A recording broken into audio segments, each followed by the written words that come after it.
नमस्कार दोस्तों, मेरे YouTube चैनल पर आपका स्वागत है। दोस्तों, आज मैं काल भैरव की सिद्धि देवत हूँ। जैन भाई प्रयोग करना है, मैं जैसे बताऊँ उससे करना है। 11 दिन की सिद्धि। मैं सबसे पहले ओकर विधि बताता हूँ।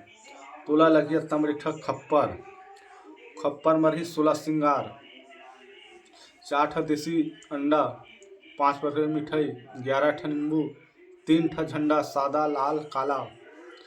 खीर पूरी बनाना है, 2 ठा नरियर, लौंग इलायची सिंदूर चूड़ी पाट अपना सामान रख के और काल भैरव बर तोला बेसन के मूर्ति बनाना है। बेसन के मतलब पुतला बना खप्पर में रख, सामने मुँह में दिया बारना है। दिया बारे के बाद ये मंत्र बताऊँ। मंत्र ला तोला 11 दिन की सिद्धि है।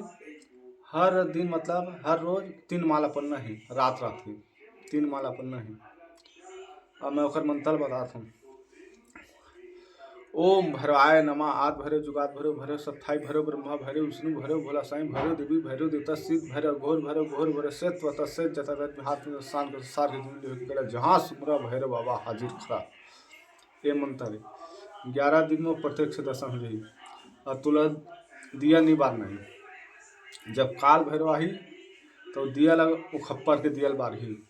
शुरू भर में तो दिया बांधना है और 11वां दिन में नहीं बांधना है। लास्ट में जब काल भैरव आई तो दिया लो बांधी, तो बस सामने में खड़ा है मतलब छाया रूप से आई। जय माँ काली।